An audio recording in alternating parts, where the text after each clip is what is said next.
유니티 버전은 딱히 이렇게 뭐 정해진 건 아니고요. 유니티에서 특별한 기능을 사용을 해서 게임을 제작을 한다기보다는 완전 기본적인 내용을 가지고 게임을 만들 거기 때문에 유니티를 배우긴 배웠는데 게임을 만들려고 하니까 못 만들겠다. 왜냐면 유니티에서 제공하고 있는 그 기능을 이용해서 게임만 만들게 되면 응용력이 아마 떨어질 겁니다. 예제를 만들기 위한 목적으로 강의를 많이 하다 보니까 필요한 걸 얻기가 상당히 좀 힘들 겁니다. 제가 수업하는 거는 거의 리소스들을 뭐 가지고 오게 되면은 어떻게 활용해 나가는 건가, 기존에 뭐 개발을 했거나 아니면 앞으로 여러분들이 뭐 얼리어를 하거나 아니면 네이티브로 그 로 레벨로 게임을 개발해야 될 경우까지 고려해서 수업을 하게 될 겁니다. 어쩌면은 수업이 좀 어려울 수도 있고요. 유니티를 이렇게 설치하게 되면 뭐 안에 전 프로젝트가 지금 비었고요. 뒤에다가 유니티를 깔았거든요. 안에 보면은 인스톨 안에는 두 버전을 많이 써요. 이게 뭐냐면은 게임을 개발을 하고 수많은 테스트를 할 거란 말이에요. 해당 버전에서 최적화를 시킨 거예요. 근데 새 버전이 나왔다고 해서 그걸 갖다 무턱대고 업데이트를 하느냐? 그렇지 않습니다. 버전업이 되면서 뭐 새로운 버그가 생길 수도 있고요. 아니면은 기존 버전에 최적화시켰던 코드들이 이 버전에 호환이 안 될 수도 있어요. 힘들게 1년이고 몇 개월을 통해서 뭐 짧게는 몇 개월을 통해서 게임을 만든 걸 이 버전 하나 올려가지고 게임이 엉망이 된다면, 혹시 게임이 이제 뭐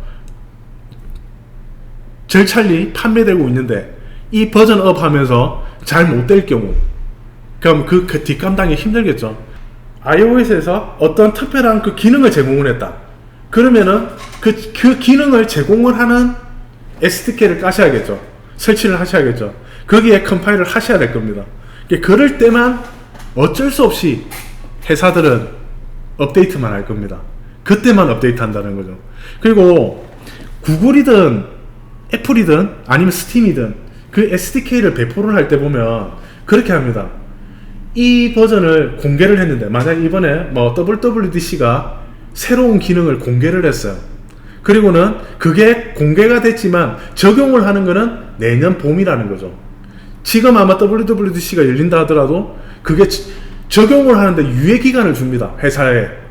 그러면은 아마 이럴 겁니다. 지금 만약에 1버전인데 그 버전을 쓰려고 하면 3버전을 써야 돼요. 그러면 1버전에서 3버전으로 바로 넘어가게 되면은 지금 빌드되어 있는 코드들이 엉망이 돼요. 바로 1버전에서 3버전으로 가게 되면 코드가 호환이 안 될 가능성이 높거든요. 그래서 회사들은 1버전에서 2버전으로 갔다가 2버전에서 다시 3버전으로 넘어가요. 왜냐하면 2버전은 1버전을 호환을 잘 시킬 거거든요. 그리고 3버전은 2버전을 호환을 잘 시키겠죠. 그렇게 버전이 한꺼번에 껑충하고 뛰어넘어가지고 이렇게 업데이트가 되는 경우는 거의 없습니다. 회사들은 트렌드하게 나온 버전을 이렇게 무조건 업데이트하고 따라가지는 않는다. 뉴 프로젝트에서 뭐 3D로 해도 되고 2D로 해도 되긴 될 겁니다. 근데 뭐 상관없습니다. 눈으로 보면 가시적인 효과로 가장 편안하게 볼 수 있는 게 2D이기 때문에, 2D가 더 쉽기 때문에 그냥 2D를 하는 거예요. 그게 이제 뭐 2D냐 3D냐는 의미 없습니다. 아까도 말씀드린 것처럼. 자, 여기서 우리는 처음 하는 거니까 헬로 월드라고 할게요. 보통 프로그램 하면은 뭐 그냥 왜 C 하면은 헬로 월드, 뭐 자바를 해도 헬로 월드, 뭐 보통 헬로 월드 많이 하니까 그냥 헬로 월드로 해서 크리에이트 프로젝트로 한번 만들어 보겠습니다. 좌상단에 보면 자기 아이디 말고 여기 옆에 보면 프레퍼런스 보이죠? 설정. 예, 프레퍼런스 쪽에 설정을 이렇게 딱 봐보시면 D에 유니티의 워크스페이스라고 했습니다. 그러니까 프로젝트를 만들면은 이 폴더 안에 프로젝트가 만들어집니다. 아까 방금 제가 헬로 월드라고 해서 만드셨죠? 그러면 이렇게 헬로 월드가 이렇게 만들어집니다. 예, 내가 만들려고 하는 프로젝트가 이 폴더 안에 들어가는 거죠. 인스톨에 보면 인스톨 에디터 해가지고 보면은 이 버전 말고도 다른 버전을 또 설치할 수가 있습니다. 그럼 그 버전이 설치가 되는 곳이 여기 보시면 인스톨이 돼요. 인스톨즈 해가지고 보이시죠? 예, 아까 제가 했던 경로가 이렇게 됩니다. 저는 D에 유니티에 인스톨, D에 유니티에 run 해서요. 여기는 샘플이나 문서 같은 거, 이런 설치와 관련된 것들은 이쪽에 다 뒀어요. 아마 유니티의 환경 설정까지도 이 안에 다 들어가 있을 겁니다. 처음에는 유니티의 환경 설정이 보면은 뭐 C에 뭐 유저 데이터에 뭐 어디에 해서 막 지저분한 데다 이렇게 집어넣어놨는데, 예, 그렇게 하면은 나중에 유니티의 어떤 그 환경 설정까지는 백업을 받을 수가 없습니다. 그런 백업들을 전부 다 받기 위해서 여기다 다 넣어뒀던 겁니다. 그러니까 만약에 내가 필요에 따라 유니티를 지워버려야 되는 경우도 있겠죠. 그럼 지워더라도 내가 이전에 작업했던 그 기본 설정을 갖다 내가 가지고 싶어요. 그럼 여기 유니티라는 폴더를 잘 백업해놓고 윈도우를 새로 설치한다 하더라도 그대로 복원이 되겠죠. 예, 그렇게 하려고 이렇게 설정을 한 겁니다. 헬로우 월드가 이렇게 만들어지고 나면은 이렇게 UI가 이렇게 나옵니다. 하이라이트가 있고요. 뭐 씬과 게임에 대한 뷰가 있고요. 그리고 여기 보면 인스펙터 뭐 정보들이 있겠죠. 그리고 프로젝트가 있고 그다음 콘솔이 이렇게 여러 가지가 이렇게 있는데 뭐 이런 것들 위치가 어느 정도 조금 익숙해지면 상관이 없는데 익숙하지 않으면 좀 힘들어요. 예, 그래서 웬만하면 설정들은 웬만하면 안 건들고 이렇게 기본적으로 되어 있는 걸 사용하는 걸 좋아합니다. 보통은 우리가 게임을 만든다고 하면은 처음에 회사 로고가 나오죠. 회사 로고가 아마 나올 겁니다. 모바일 게임이라고 해도 보통은 로딩 뭐 이렇게 해가지고 서버 접속 중 뭐 이렇게 하면서 막 뜨죠. 그게 어찌 보면은 타이틀입니다. 타이틀. 어떤 게임의 상징이 되는 화면을 보여주고요. 그 밑에다가 보면은 로딩 중 아니면 뭐 여러 가지가 있겠죠. 뭐 서버 접속 중 이러면서 타이틀 화면이 나옵니다. 그리고 여기서 로딩이 끝나고 나면은 추가 다운로드도 여기서 일어나겠죠. 추가 다운로드도. 그리고 메뉴가 나옵니다. 메뉴가 나오고 스토어도 있고 뭐 길드 정보도 있고요. 뭐 여러 가지 있겠죠. 뭐 공지사항을 갖다 보여준다거나 아니면 내 캐릭터 정보를 보여준다거나 여러 가지 정보들이 이렇게 있습니다. RPG 게임이라고 치면은 여기서 로비라는 화면도 또 나오겠죠. 메뉴하고 로비하고 또 다릅니다. 월드맵에서 이 창에서 이렇게 탁 떴을 때 보면은 내가 스테이지 아니면은 월드맵에서 어떤 지역 있죠. 에리어들 그런 것도 선택하고 여기서 어디로 갈 것인가 이렇게 하면서 또 하나 나오고요. 그 다음에 여기서 가면 어떻게 돼요? 실제 화면인 프로시저 화면, 인게임 화면이 나오겠죠. 회사에서는. 여기를요, 로고라고도 하고요. 로고라고도 하고 또 이름을 인트로라고도 합니다. 뭐 게임의 시작이 되니까 뭐 로고가 뜨니까 로고 화면이죠. 맞죠? 그리고 게임 화면에 이제 처음에 딱 도입부니까 인트로라고도 합니다. 그리고 여기서 로딩 창이죠. 이제 접속 창이죠. 이거 타이틀이라고도 하고요. 어찌 보면 게임에 뭐 스탠드얼론 게임입니다. 혼자 하는 게임이에요. 그러면은 딱 게임 화면 타이틀이 딱 뜨고 게임에 필요한 리소스들을 아마 로딩을 쫙 하게 될 겁니다. 그래서 게임 화면을 보여주는 타이틀 화면이니까 타이틀이 되고요. 보통 다 메뉴라고도 하고요. 여기서는 여기랑 여기를 보통은요 통칭을 하게 보면은 로비라고도 하고요. 로비라고도 하고 좀 더 디테일하게는 메뉴라고도 하고 여기는 맵이라고도 하고요. 아니면 스테이지라고도 하는 것 같아요. 회사들마다 쓰는 용어가 다르고 회사 내에서도 보면은 쓰는 용어가 아무튼 달라요. 대충 한 이쯤 되면은 이런 거예요. 여기도 인게임 정도 되고요. 그리고 뭐 프로시저라고도 합니다. 여러 가지 용어들을 쓰지만 우리는 어찌 보면 다 같은 용어다라고 생각을 하시면 돼요. 어찌 보면 로그와 인트로 똑같은 말. 그리고 로딩 창, 이 타이틀 창 똑같은 창이다. 그리고 메뉴와 맵 스테이지 이걸 통칭해서 로비라고도 하고 그리고 인게임에 들어가니까 인게임도 되고요. 프로시저라고도 합니다. 뭐 당연히 뭐 여기서 사이사이에 좀 더 들어가게 되면은 안에 로고가 뜨고 나면 오프닝이 들어가죠. 오프닝 창이 또 있을 거고요. 여기서 게임 끝나고 나면은 뭐가 있죠? 엔딩 창이 있겠죠. 뭐 안에 보면은 오프닝, 엔딩이라고도 하고요. 아니면 시나리오라고도 하죠. 예. 이렇게 용어들을 다양하게 씁니다. 한 장면들 유니티에서는 씬이라고 합니다. 각각의 한 장면들을 갖다가 우리는 씬이라고 합니다. 자, 안에 샘플 씬이라고 했죠. 자, 이 샘플 씬을 이게 어디에 포함이 되어 있느냐? 왼쪽 밑에 보면은 어셋 있고요. 씬이라고 있어요. 이 파일이 이렇게 있습니다. 이 씬 안에 이 모든 정보들이 있잖아요. 다 보이고 있다라고 생각을 하시면 돼요.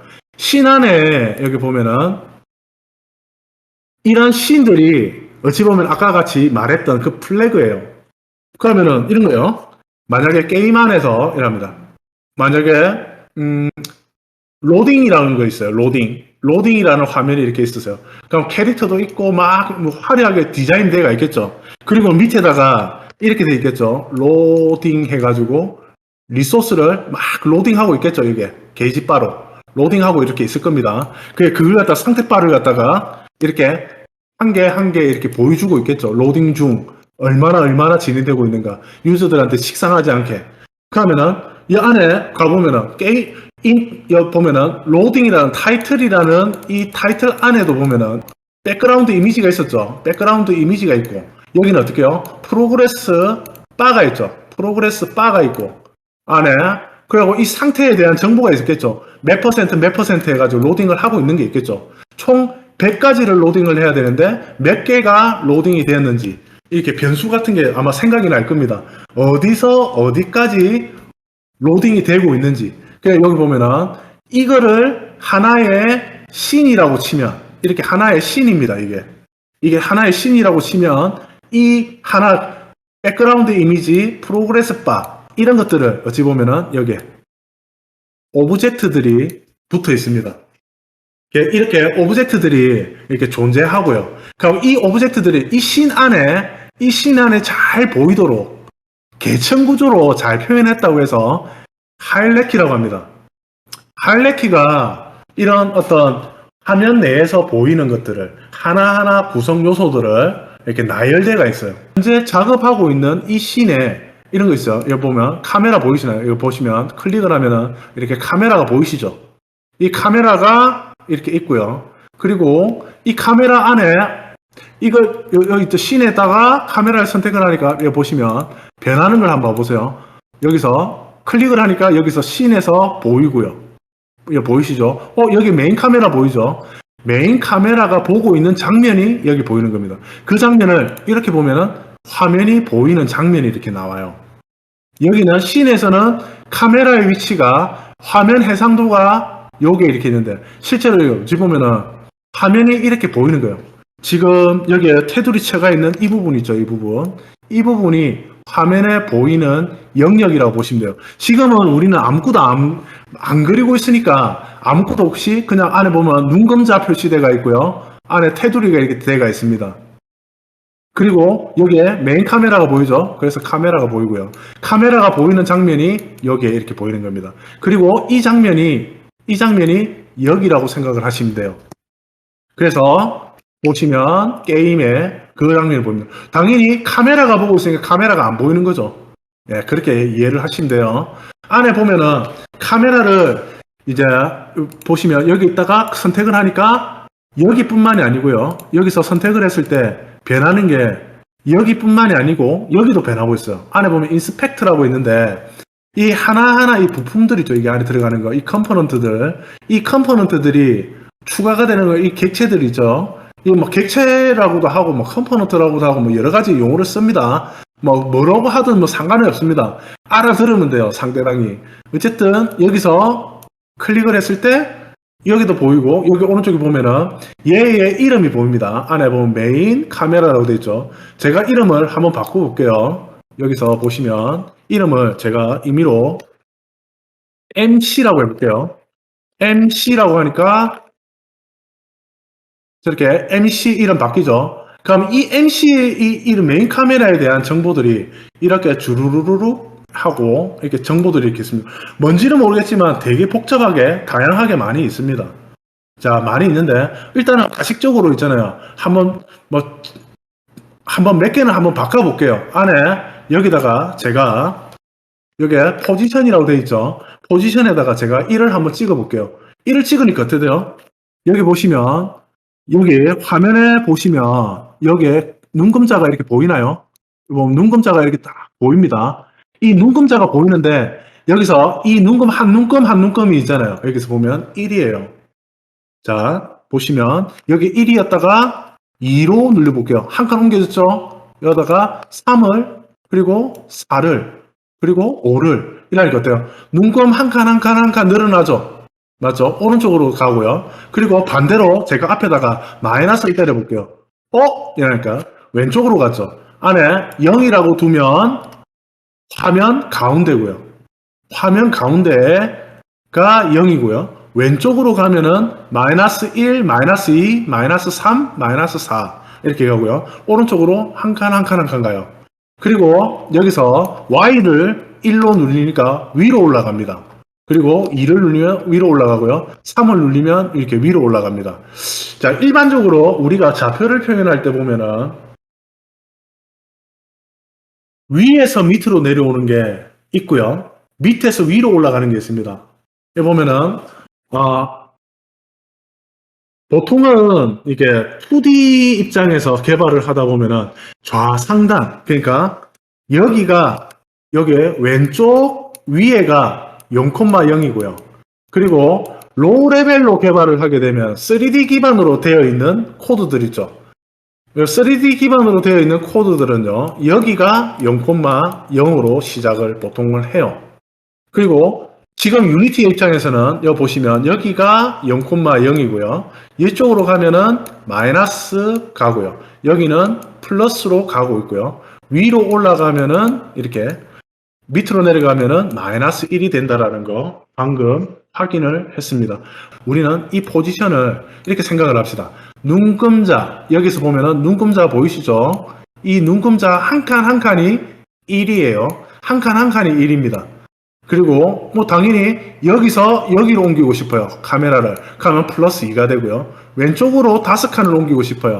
그러면 여기가 마이너스 5가 되겠죠. 이렇게 되고요.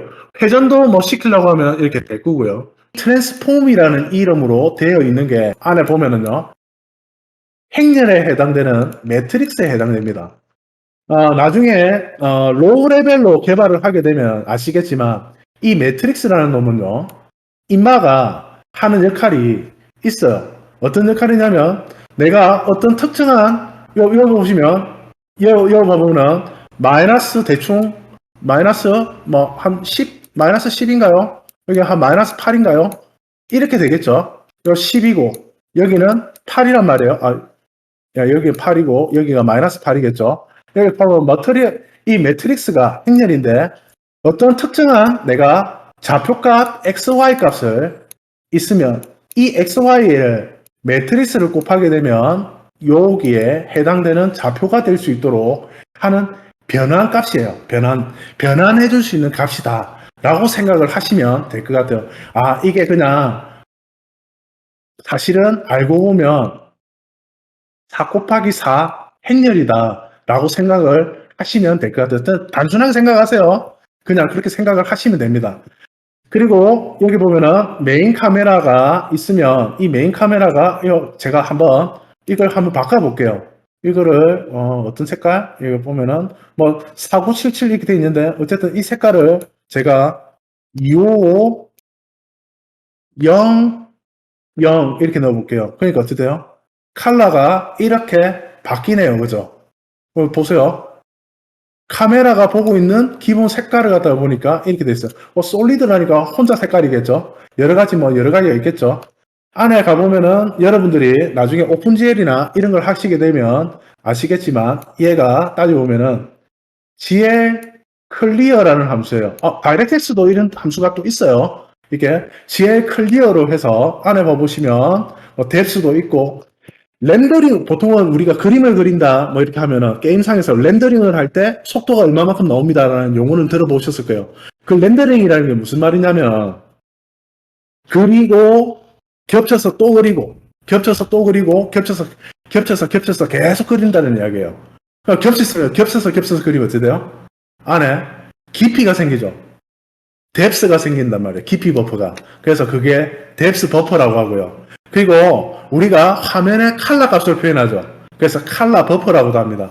그러니까 보면은 그렇게 기본적으로 이렇게 보면 컬러 버퍼와 뎁스 버퍼를 담당하고 있는 게 유니티에서는 이렇게 메인 카메라 안에 방금 이 부분이 포함이 되어 있어요. 그러면은 메인 카메라 안에 어찌 보면은 여기가 좀 더 전문적인 용어로 보면요. 아까 어떤 좌표를, 특정한 좌표를 화면에 나타나는 좌표로 만들었다, 그죠? 그래서 정사형 행렬이라고 해서 프로젝션 행렬이라고 하고요. 그리고 오브젝트마다 한 개 한 개 만들 때마다 당연히 트랜스폼이 있을 거예요. 그럼 이 오브젝트마다 좌표값이 있겠죠. 그 좌표값을 어떻게 해요? 회전도 하고 움직일 거란 말이에요. 그렇게 해서 모델 매트릭스가 있을 겁니다. 따지면 이게 보면은 기본적으로는 여기서 제공하는 거는 여기 프로젝션 매트리스가 있고요. 여기는 클리어 컬러가 있습니다. 자, 그리고 안에 보면은 이게 2D냐 3D냐에 따라 좀 틀린데요. 퍼스펙티브가 있고 아스 그래픽이라고 있습니다. 여기 보면은 Z 좌표를 쓸 것인가 말 것인가. 이걸 갖다 크기를 가늠을 할 때 보면은 우리가 종횡비로, 그러니까 우리가 4대3으로 할 것이다. 우리 모니터가 따지고 보면은 이런 모니터 있죠, 이거. 이 모니터가 지금 이 화면이 보면은 이렇게 돼 있어요. 이 화면은 지금 현재 16대 9입니다. 그리고 만약에 아이패드 같은 게 있어요. 아이패드 같은 경우는 아마 요렇게 가로가 좀 짧을 거예요. 이거는 4대3이에요. 아이패드 같은 경우는 이게 4대3 비율로 되어 있고요. 아이폰이나 그리고 갤럭시 뭐 S22나 이런 거 보면은 옆으로 되게 길어요. 안에 이렇게 보면은 옆으로 되게 길거든요. 이래 되면은 이 안에 보면은 2대 1이에요. 아, 물론 아이폰은 2.1대 1입니다. 더 길어요. 너치 영역까지 다 열리거든요. 아무튼 이렇게 보면은 4대 3도 있고 2대 1도 있고 16대 9도 있습니다. 그냥 이렇게 방금처럼 비율 가지고 있잖아요. 장난을 치는 거 있죠. 화면을. 그거 갖다가 여기서 보면은 퍼스펙티브. 자, 이 퍼스펙티브를 이렇게 쓰는 이유가 그 유튜브 영상 같은 거 보잖아요. 유튜브 영상 같은 거 보면은 해상도가 기본적으로는 제일 많이 쓰고 있는 게 1280, 720입니다. 그리고 아이폰 같은 경우는 1136, 640이에요. 비율 계산해 보면은 얘도 16대 9고요. 아이폰 이거는 아이폰 5입니다. 아이폰 5. 1236, 640인데 얘도 보면은 16대 9예요. 그럼 우리가 개발을 하는데 1280, 720으로 할 것인가? 1136, 640으로 할 것인가? 너무 많죠. 16대 9면 얘랑 같은데 이걸 갖다가 픽셀로 나타내면 개발하기가 되게 번거롭죠. 그래서 3D 기반으로 되어 있는 것들은 보면은 이렇게 종횡비로 있잖아요. 개발을 하는 경우가 많아요. 그리고 그래서 종횡비로 4대3이다. 16대 9다. 4대3이다. 뭐 이런 식으로 하고 그 다음에 여기다가 하드웨어 가속으로 지원하는 것들이 보면요. 여기가 마이너스 1이고요. 여기가 1이고요. 여기가 마이너스 1이고 여기가 1이에요. 여기가 0,0이고요. 오픈GL이나 다이렉트X는 기본적으로 좌표값이 이렇습니다. 그리고는 이 비율들을 있잖아요. 이 비율들을 어떤 특정한 매트릭스에다가 곱하게 되면 이 좌표계로 바꿔주는 역할을 해요. 그게 어쨌든 퍼스펙티브다 라고 생각을 하시면 되고요. 우리는 개발 사이즈를 나는 이거를 정확하게 하고 싶어요. 그냥 종횡비가 아니라 그냥 1280, 720으로 하고 싶어요. 당연하죠. 우리가 나중에는 이런 거예요. 내가 개발을 640, 480으로 개발을 했어요. 근데 모니터 화면은 아까처럼 울트라 와이드 화면으로 2대1이 있고요. 그리고 안에 4대3으로 올드한 모니터가 있고요. 그리고 16대 9의 모니터가 이렇게 있어요. 그럼 그렇게 되면은 얘 같은 경우는 옮기게 되면 이렇게 되겠죠. 이렇게 가로가 이렇게 되고 얘는 여백이 돼 버리겠죠. 자, 이거는 옮기게 되면 얘 같은 경우 이렇게 되고 얘가 여백이 되겠죠. 여기도 마찬가지로 비율에 따라 이렇게 되겠죠. 자, 이렇게 나는 개발 사이즈를 이렇게 고정해서 640, 480이다. 1280, 720이다. 이걸 우리는 해상도를 픽스해가 쓰고 싶어요. 픽스해서 쓰고 싶어요. 그럴 때 여기 보면은 as라고 이렇게 있습니다. 당연히 이 부분이 안에 함수들은 이게 가보면은 3D로 넘어가게 되면은 오픈GL 같은 경우는 GL 퍼스펙티브라는 게 있어요. 여기는 GL as라는 함수가 또 있습니다. 사실은 아까 제가 말씀드렸지만 이 유니티라는 놈은 로우 레벨로 미리 저그가 만들어서 우리한테 사용하기 편하도록 만들어져 있는 툴이에요. 이게 그냥 하늘에서 뚝 떨어져서 만들어진 게 아니라 사실은 우리가 수작업으로 다 만들어야 할 것들을 우리가 쓰기 쉽도록 있잖아요. 이렇게 해놓은 거라고 생각을 하시면 됩니다. 뷰포트도 한번 봐볼게요. 이렇게 되어 있습니다. 여기서 보시면 가로를 제가 0.1 했고요. 0.1 하니까 어떻게 돼요? 빨간색으로 지정한 게 여기 까만색이 되면서 없어졌네요. 가로 크기를 제가 한 0.8로 했습니다. 그러니까 어떻게 돼요? 사용할 수 있는 영역이 있잖아요. 이 부분이 없어져 버리네요. 맞죠? 예, 그런 게 보이죠? 안에 보면은 이렇게 뷰포트라는 놈이요. 사실은 나중에는 GL 뷰포트라는 어떤 설정 값이 물론 정확하게 매칭은 되지는 않습니다. 그냥 그렇다라고 생각을 하시면 될 것 같아요. 어쨌든 카메라라는 얘가 봐보면은 이 카메라라는 게 보면은 이 내가 사용하고자 하는 이 영역들 있죠. 이게 영역에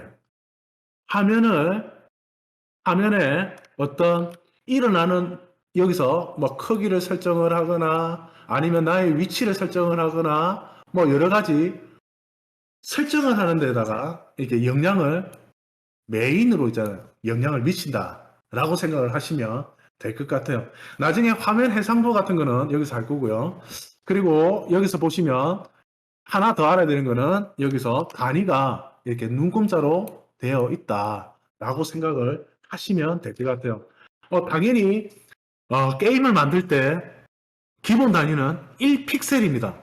실제로는 게임을 만들 때는 1픽셀을 기준으로 합니다. 근데 유니티로 할 때는 1유닛으로 한다라는 거. 이 두 가지만 먼저 기억을 하시면 될 것 같아요. 나중에 필요에 따라 오른쪽에 있는 이 하단까지도 하게 될 거고요. 여기 보이는 게 이 씬이 아까 같이 인트로가 될 수도 있고 메뉴가 될 수도 있고요. 여기에 프로시즈가 될 수도 있어요. 그러면은 한번 제가 만들어 볼게요. 자, 씬에 여기 보시면 씬 보이시죠? 셋 밑에 씬에 여기다가 제가 크리에이트해서 안에 뭐 엄청 많죠? 여기 뭐지? 오른쪽에 봐보면은 와, 자 여기서 우클릭을 하셔서 여기 보시면 크리에이트 부분 보면은 뭐 스크립트도 있고 되게 많아요. 뭐가 엄청나게 뭐가 많은 거 있잖아요. 이렇게 그냥 2D에서 보면 뭐 스프라이트가 있고 타일도 있고 되게 많아요. 눈이 핑핑핑핑 돕니다. 그러니까 자 여기서 하나 미리 말씀드리면 이게 다 필요한 건 아니고요. 이 중에서 필요한 것만 우리가 알면 돼요. 그러니까 제가 수업 중에 안 하는 것들 되게 많을 거거든요. 안 하는 거 되게 많을 텐데 이 중에서 진짜 몇 개만 제가 골라서 수업을 할 건데 그것만 아셔도 있잖아요. 게임 만드는데 전혀 지장 없습니다. 여러분들은 지금 있잖아요. 이 과정에 온 거는 진짜 짧은 기간 안에요. 혼자서 게임을 만들 수 있는 프로그래머를 키우는 과정입니다. 그러니까 모든 걸 다 알 필요는 없어요.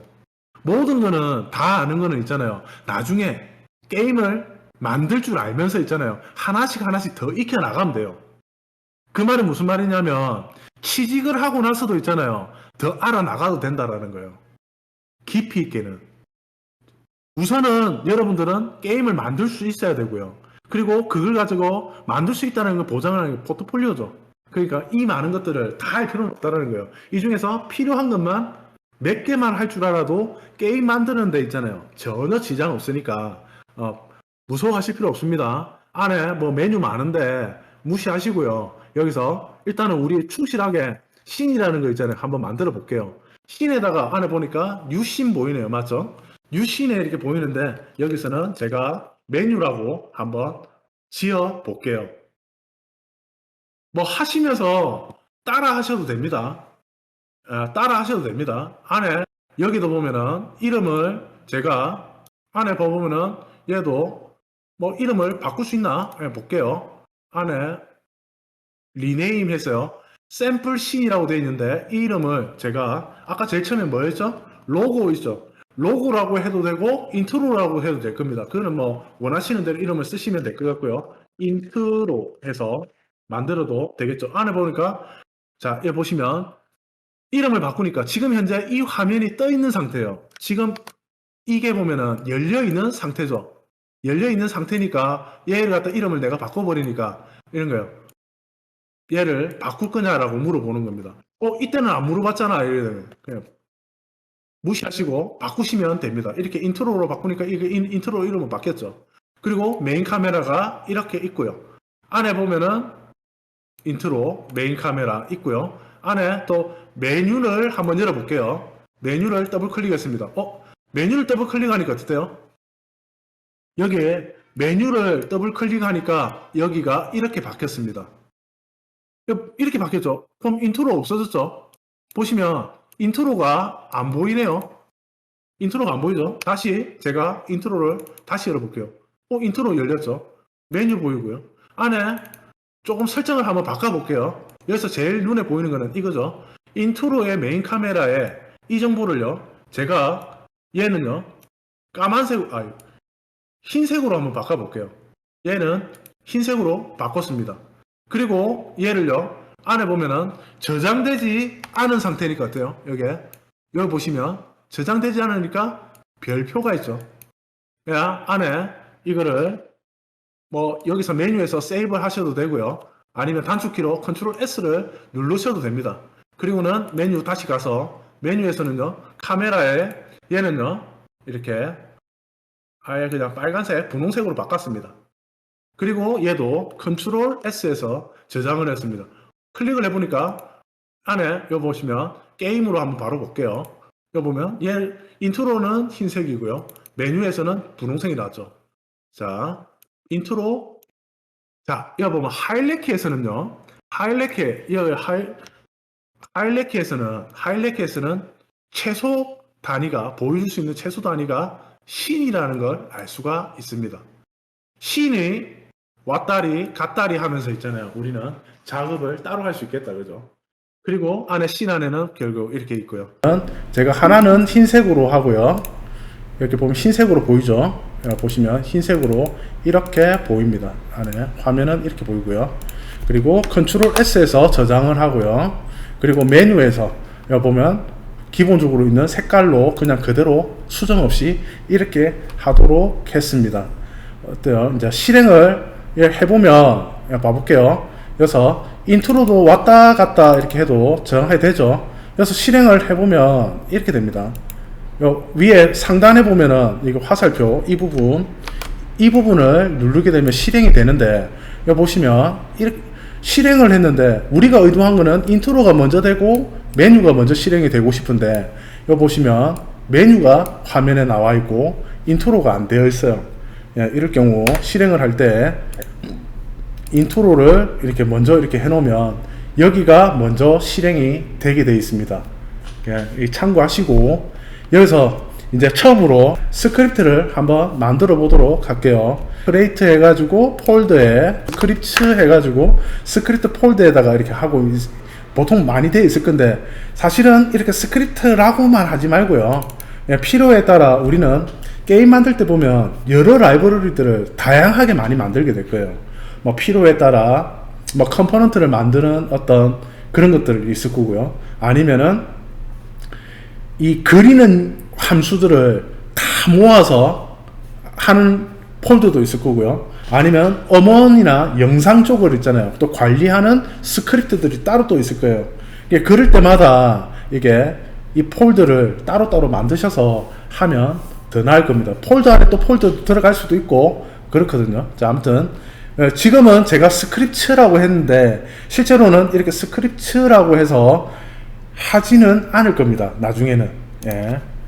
단순하게 지금처럼 이렇게 바로 이렇게 다이렉트로 쓰는 건 아니고, 지금은 샘플이니까 가장 심플하게 하기 위해서 이제 여기서 하고 진행을 할 겁니다. 자, 여기서 일단은 인트로니까 웬만하면은 지금 보면은 이 스크립트 파일은 이름 짓기가 되게 좀 헷갈리거든요. 그냥 인트로 안에서 관리가 되니까 그냥 인트로 안에 제가 인트로라고 하나 만들어 보도록 할게요. 여기 보면 확장자가 안 보인다, 그죠? 그냥 뒤에는 .cs라고 해서 안에 볼게요. 헬로우 월드에 방금 만든 스크립트 안에 보면은 인트로 cs라는 파일이 이렇게 보이죠. 예, 보입니다. 그리고 이거를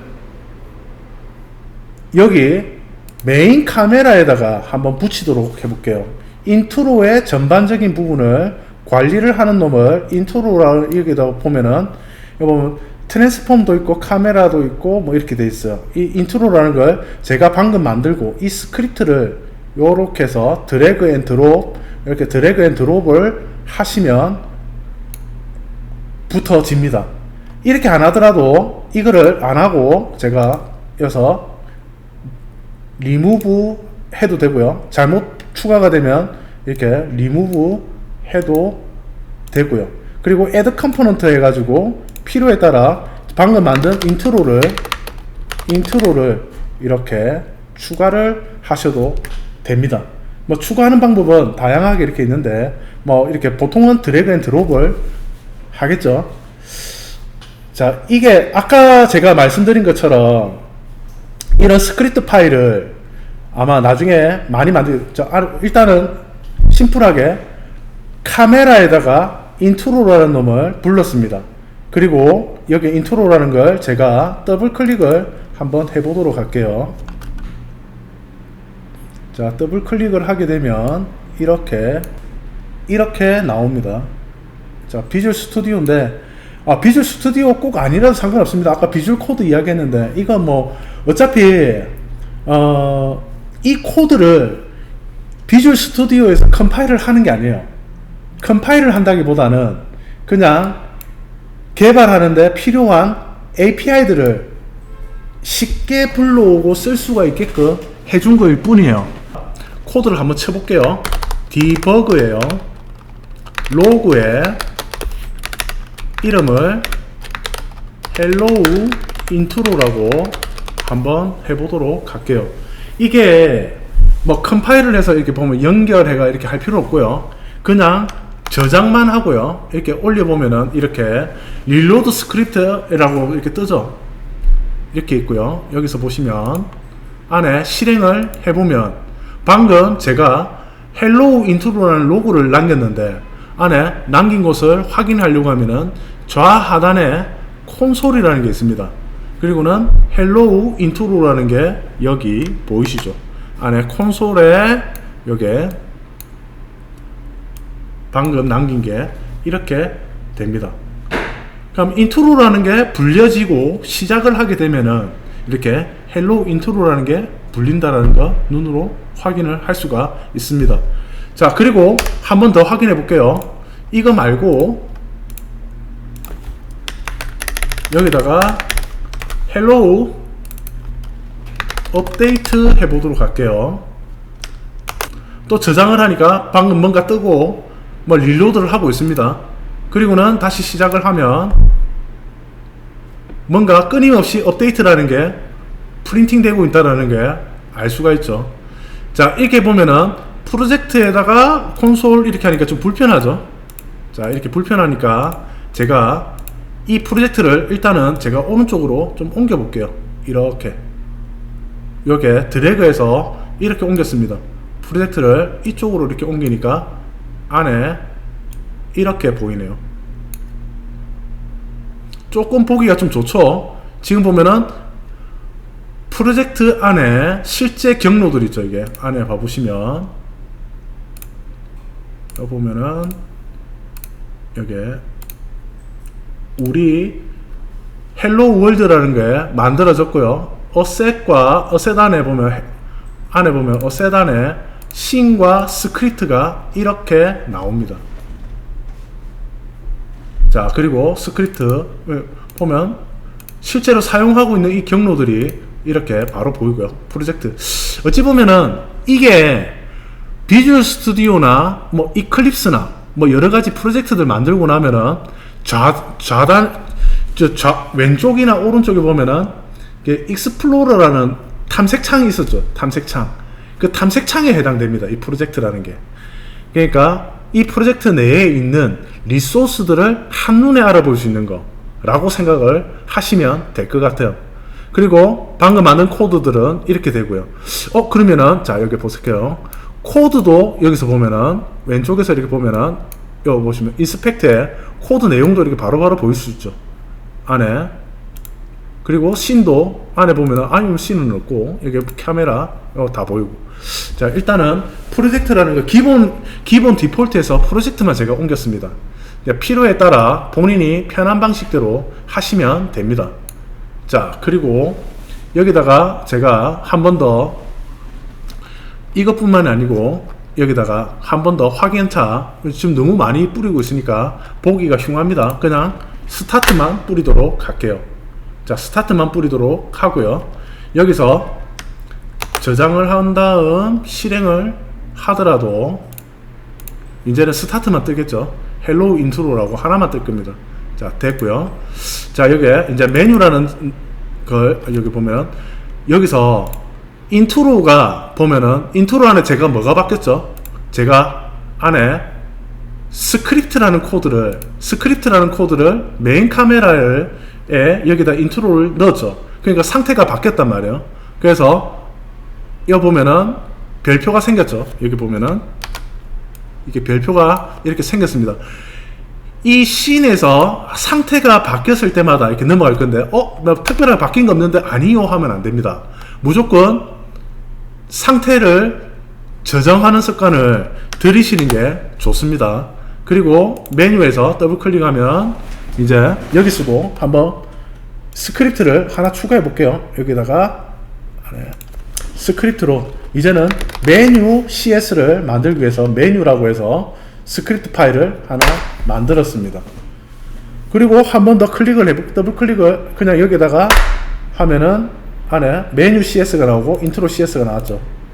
자, 여기에 코드를 디버그 로그에 헬로우 인트로를 헬로우 제가 메뉴로 바꿨습니다. 자, 여기 스타트 이 함수만 넣었어요. 자, 인트로의 스타트에는 헬로우 인트로고 메뉴에서는 헬로우 메뉴가 되었습니다. 그리고는 여기 방금 만든 이 카메라를 더블 클릭이 아니라 그냥 클릭입니다. 그냥 클릭을 해도 되고 더블 클릭해도 되고 아무튼 클릭을 하면은 여기 보면은 여기를 클릭을 하게 되면 여기 인스펙트가 바뀝니다. 그리고 또 여기서도 필요에 따라 이걸 또 클릭을 하면은 방금처럼 이 정보가 또 바뀌기도 하고요.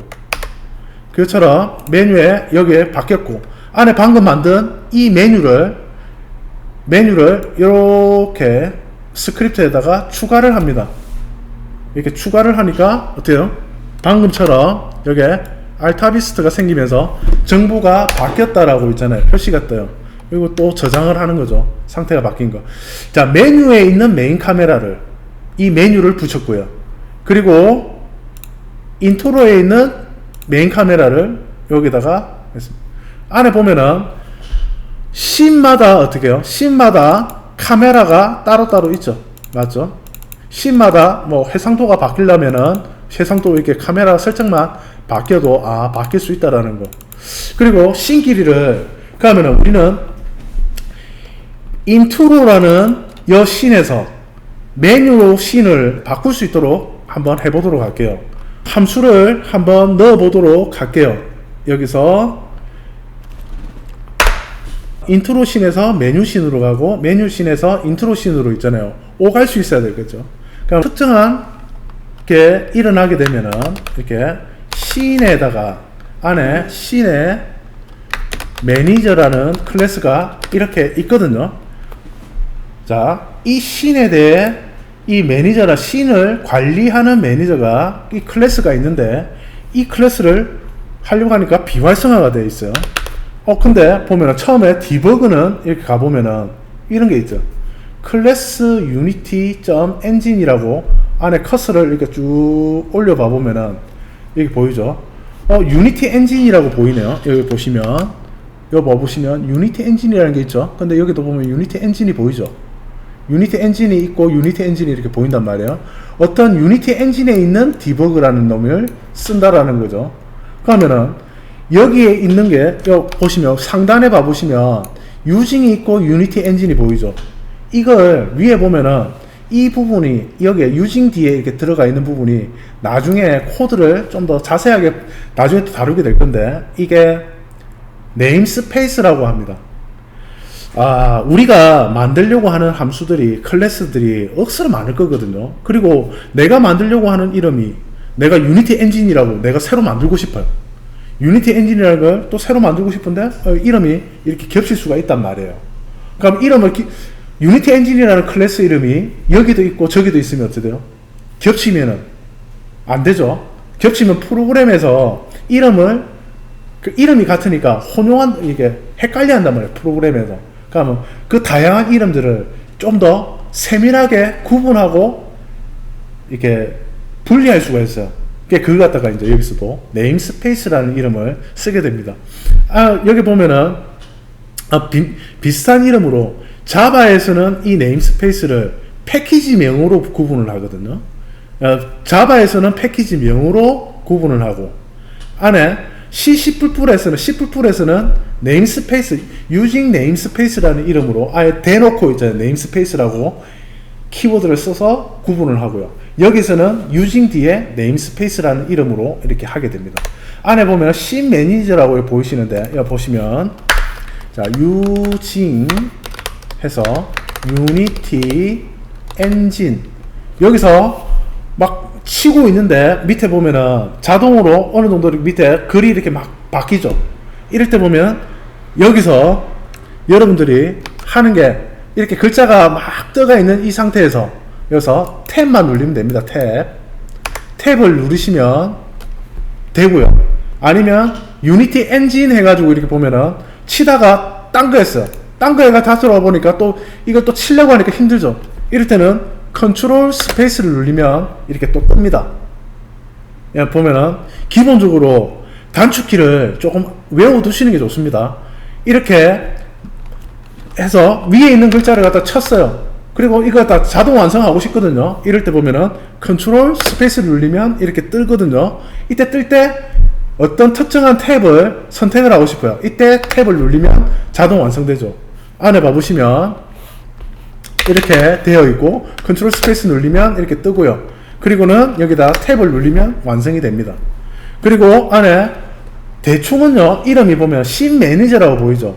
씬 매니저라는 이 이름을 보면은 저 클래스 네임을 쓰려고 하면은 아마 여러분들이 검색을 해서 어떤 특정한 기능을 하는 그 클래스를 이름을 내가 구했는데 아마 클래스 이름은 잘 알려주는데 using 네임스페이스는 잘 안 알려줘요.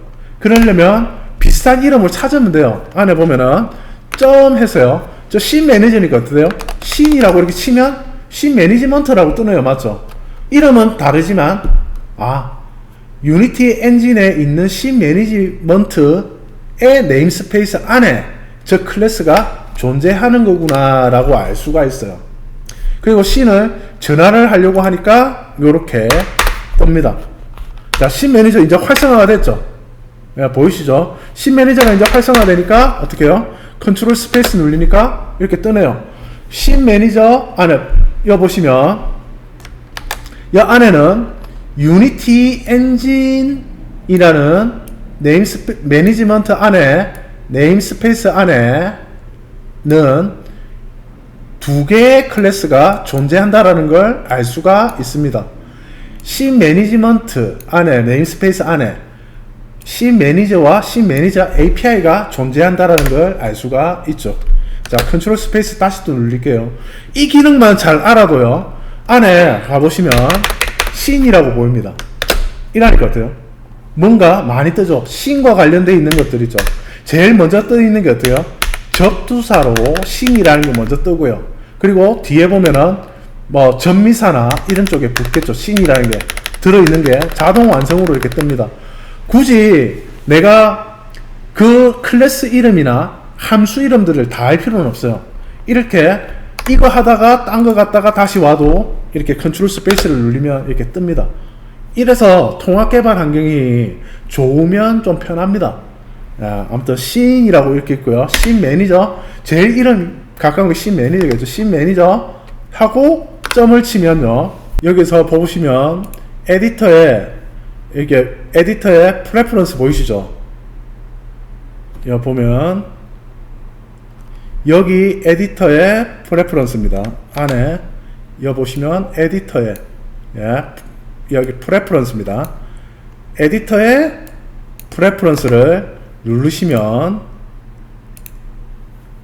여기서 여기 보입니다. 이게 자 여기 익스터널 툴에 여기 보이시죠?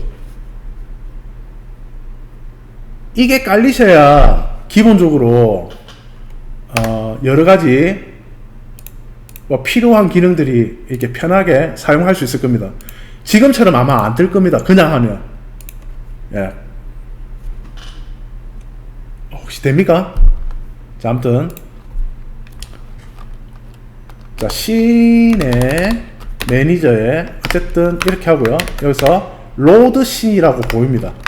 이렇게 해서 안에 보면은 씬 안에 로드 씬 확장이나 이런 데 보면 확장 관리에 필요한 것들을 뭘 설치를 하려고 하면은 뭐든지 깔면 이게 프로그램을 이게 비주얼 스튜디오를 종료를 하면 설치가 이루어집니다. 예. 그렇게 하시고 얘는 인트로거든요. 인트로인데 메뉴를 로딩을 하려고 하면은 메뉴를 누르시고요. 그러면 메뉴 씬이 로드가 됩니다. 씬이 팍 전환이 될 거예요. 키가 눌러지면 하도록 해볼게요. 자, 일단 스페이스라는 버튼을 누르게 되면 자, if input에 get key down이라고 있습니다. 그리고는 key code 점 스페이스를 누르면 이렇게 키 스페이스를 이렇게 누르면 메뉴가 열리도록 했습니다. 처음 나오는 건데 한꺼번에 너무 들어가니까 아마 오늘 유니티를 처음 하시는 분은 조금 헷갈리실 거예요. 자, 스페이스바를 누르면 메뉴가 일어나도록 이렇게 했어요. 그리고 저장을 하면은 여기서 이렇게 되죠. 자, 그리고 여기서 실행을 한번 해보도록 할게요. 자, 인트로에서 먼저 실행이 되겠다 보죠. 인트로가 먼저 실행이 되면 헬로 인트로가 나오고 업데이트 중에 키 입력 값을 받으면 얘가 실행이 되도록 했습니다. 안에 봐보면은 자, 씬을 먼저 인트로로 수정을 하고요. 실행을 해보도록 할게요. 자, 인트로가 실행이 됐습니다. 그리고는 여기서 스페이스바를 누르면 안에 봐보면 이런 말이 뜹니다. 씬 메뉴 could not be loaded because 뭐 어떤 말이 뜹니다. 안에 봐보면은 프로젝트에 이거 보면은 내용에 보면 빌드 세팅이 보이는데 이거 보시면 내용을 우리가 프로그램을 처음 한다 하더라도 영어로 돼 있다고 해서 무서워할 필요 없습니다. 당연히 이제 보통은 컴파일을 하다가 아니면은 뭐 빌드를 하다가 문제가 생기게 되면은 처음에 있잖아요. 어디서 문제가 생겼는지를 알려줍니다. 그리고는 뒤에는 있잖아요. 해결책을 알려줍니다. 아마 이 컴파일 뿐만 아니라 우리가 프로그램을 하게 되면은 컴파일을 했을 때 문제가 생긴 컴파일에 문제가 생긴 코드 네이밍을 알려줍니다. 이 코드 네이밍이 프로그램을 자꾸 하다가 보면 어때요? 그 글들을 다 읽을 필요는 없이 그냥 1, 2, 3, 4 하면은 무슨 문제, 뭐 5다 이라면 어떤 문제, 1000사다 이라면 어떤 문제 라는 거 있잖아요. 이미 이름이 정해져 있을 거예요. 그래서 안에 보면 에러가 난 내용의 코드명이 있고요. 그 그리고 어디서 문제가 생겼다라는 이유 설명이 아마 있을 겁니다. 그 설명을 이렇게 나온 다음에 바로 밑에 보면은 해결책, solve가 가능한 해결책을 보통은 알려줍니다. 프로그램 하다 보면 빌드 하다가 에러가 나면은 이렇게 알려줘요. 이게 영어로 돼 있다고 해서 무서워할 필요 없습니다. 또 한글로 알려준다고 해서 뭐 쉬울 것 같죠? 안 쉽습니다. 한글로 알려주면 더 헷갈릴 수도 있습니다. 이 뭐 영어를 무서워할 필요 없고요. 컴파일 에러가 나게 되면은, 자 그러면은 우리는 해결책을 요게 보면은 이랍니다. 씬을 추가하래요. 어디요? 메뉴 파일에 빌드 세팅에, 자 안에 뭐 메뉴 파일에 빌드 세팅이라고 있습니다. 자 안에 보면은 파일에 여기가 알려준 대로 메뉴에 얘가 보시면 알려준 데 이거 보시면 메뉴 위에 여기 메뉴죠. 여기가 메뉴란 말이에요. 여기서 메뉴에서 파일에, 자 안에 보면 파일을 눌리고요. 그리고 빌드 세팅이라고 있습니다. 여기 빌드 세팅이 있죠. 맞죠? 자 여기 파일에 빌드 세팅 이렇게 들어가 보면은 여기 또 있습니다. 여기다가 요 내용 보면은 여기다가 추가합니다. 빌드 세팅에 있는 메뉴에 메뉴라는 걸, 요 메뉴 있죠, 이거 얘를 갖다가 추가하라고 돼 있네요. 자 여기 그럼 추가 한번 해볼게요. 추가할 때 보면은 여기에 메뉴를 요렇게 드래그 앤 드롭, 요 보면 드래그 앤 드롭을 하시면 씬이 이렇게 씬 안에 메뉴가 추가가 된 걸 볼 수가 있습니다. 그럼 냈고 그 다음에 여기서 다시 이 에러가 났던 걸 일단은 뭐 안에 보면 이 에러 내용이 보기가 싫어요. 방금 내가 해결했다 생각하고요. 그리고는 클리어. 아마 개발을 하다가 보면은 이렇게 로고를 갖다가 많이 남기다 보면은 아마 이게 내가 보고 싶은 부분만 봐야 될 거예요. 그럴 때 보면 안에 이 콘솔에 남아있던 이 로고들을 지우려고 하면 이 클리어를 누르시면 지워집니다. 자 그리고 이제 다시 실행을 해보도록 할게요. 자 실행을 이제 여기서 안에 컨트롤 스페이스를 눌리니까 색깔이 바뀌었죠. 컨트롤 스페이스를 눌리니까 어떻게 해요? 이제는 여기서 보시면 여기가 바뀌었고 아까 메뉴에는 이렇게 하늘색, 원래 기본적으로 있었던 색깔로 되는 거였죠. 이렇게 잘 바뀐다라는 거 눈으로 확인할 수 있었습니다. 안에 보면은 얘가 실행 중에도 보면은 색깔을 이렇게 볼 수 있어요. 자 유니티의 최대 장점이 이건 것 같아요. 개발하다가 보니까 이게 지금 현재 제가 프로젝트를 멈춘 상태가 아니라 실행 도중입니다. 실행 도중인데도 여기 보면은 인스펙트의 정보를 확인할 수가 있습니다.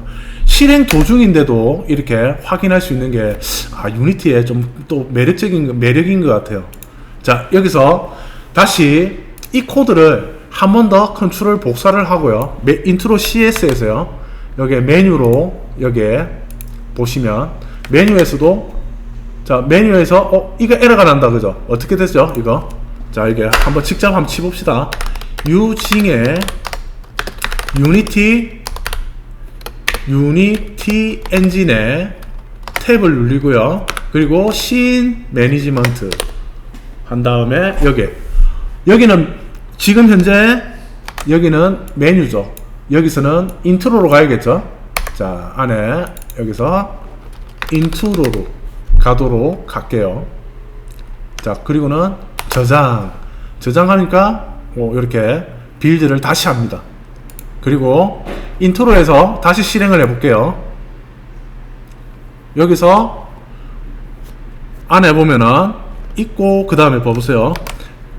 아까 인트로에서 인트로 로드가 나왔죠. 그리고는 여기서 스페이스바를 눌러볼게요. 누르니까 어떻게 해요? 헬로우 메뉴가 나왔네요. 스타트가. 그리고는 다시 여기서 방금 추가가 여기가 됐죠. 메뉴에서. 그래서 여기서 다시 또 스페이스바를 누르니까 어때요? 또 헬로우 인트로라고 나오고 있죠. 스타트가. 자 여기서 잘 되죠. 씬이 이렇게 전환이 됩니다. 자 우리가 보기에는 이 씬이 있잖아요. 이렇게 왔다리 갔다리 하면은 씬이 전환될 때 보면은 자 우리는 보통 프로그램을 어떻게 하다가 보면은 되게 이런 거 있을 거예요. 뭐 적어보는나 이런 데 가보면은 로딩을 했다가 어떻게 하죠? 내가 가져온 리소스를 다시 해제를 하죠. 그래서 보면은 인트로에서 리소스를 막 로딩을 했을 겁니다. 리소스를. 그리고는 얘가 끝나고 나서 메뉴로 가게 되면은 방금 사용했던 그 리소스들을 어떻게 해요? 다 파괴시키고 얘가 새로 만들어져야겠죠. 그리고는 얘가 필요한 리소스들을 로딩을 해야 될 거 아니에요. 그리고는 여기서 또 사용되고 있는 걸 다 파괴하고, 그리고는 여기서 다시 리소스를 로딩을 해야 되겠죠. 근데 안에 보면은 우리가 추가는 하죠. 보면 메인 카메라에 씬을 넣고, 맞죠? 그리고 메뉴에서도 메인 카메라에 씬을 넣죠. 근데 어디 가도 어떻게 해요? 해제하는 건 없죠. 여기 보면은 유니티는요, 가비지 컬렉션이라는 걸 지원을 합니다. 자, 안에 보통은 영어로 치면, 영어로 치는 GC라고요. 가비지 컬렉션. 가비지 컬렉션이라고, 이렇게 쓰레기를 잘 모은다는 거예요. 쓰레기 처리반이죠. 예, 가비지 컬렉션을 지원을 합니다. 당연히 이제 자바에서도 다른 언어인 자바에서도 가비지 컬렉션을 지원을 하고요. 여기서는 C샵이고요. 자, 기본적인 우리가 명확히 알아야 되는 것 중에 하나가, 우리는 지금 유니티에 있는 C샵을 하고 있어요. 유니티 C샵입니다. 오리지널 C샵하고는 다릅니다. 오리지널에 있는 C샵하고요, 유니티에 있는 C샵하고는 달라요. 당연히 다릅니다. 돌아가는 원리는 뭐 유니티, 그러니까 C샵이라는 언어를 쓰기는 쓰지만 그 원리는 비슷하게 쓰지만 실제로 이제 돌아가는 그 원리는 아마 다를 거예요. 그리고 여기서 가비지 컬렉션이 당연히 C샵에서 쓰는 가비지 컬렉션과 유니티에서 사용되고 있는 가비지 컬렉션은 달라요. 당연히 자바에서 사용하고 있는 가비지 컬렉션이 또 다르고요. 또 가비지 컬렉션이 iOS도 오브젝트-C라는 데서도 가비지 컬렉션을 지원을 하거든요. 이게 되게 보통 보면은 메모리를 직접 관리하는 언어 말고, 그러니까 메모리를 어떻게 시스템에서 관리를 해주는 곳에 플랫폼에서는, 언어에서는 이렇게 가비지 컬렉션을 각각 다 알아서 관리를 해줍니다. 알아서 관리를 해주니까 그럼 우리가 대충 짜면 되느냐? 대충 짜면 안 돼요. 이게 장점이자 단점은요, 이렇게 메모리를 알아서 관리해주는 이 가비지 컬렉션이라는 건요, 이게 맹점이 있습니다. 자, 초보 입장에서는 로딩 해제를 잘 못하면은 막 크래시, 그러니까 프로그램이 돌다가 막 이상한 경고 같은 거 있죠, 알려주면서 프로그램이 막 종료되거든요. 그 종료되는 게 아주 무섭습니다. 그래서 이제 가비지 컬렉션이라는 걸 지원해주는 언어에서는 보면 내가 뭐 대충 로딩만 하면 있잖아요, 해제는 내가 안 하니까 아주 편하죠. 웬만하면 크래시가 안 일어납니다. 개발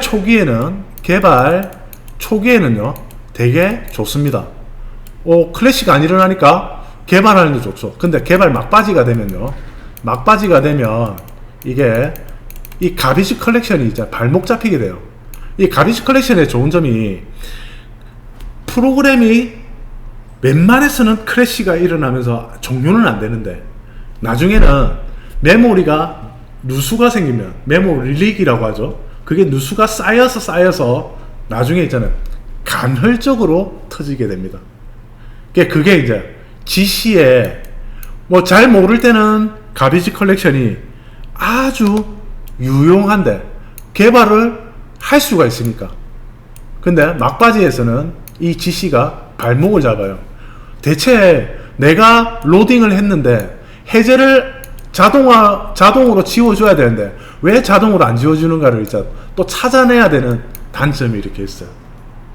이 가비지 컬렉션의 이 특징이요, 우리가 어찌 보면은 변수라는 거 있죠. variable, 변수를 만들게 되면 뭔가 생성을 했어요. 그러면은 뭐 어느 특정한 영역에 메모리 힙이죠. 어떤 특정한 영역에 메모리를 이만큼 할당했고요. 그거를 가리키는 어떤 변수가 생성이 됩니다.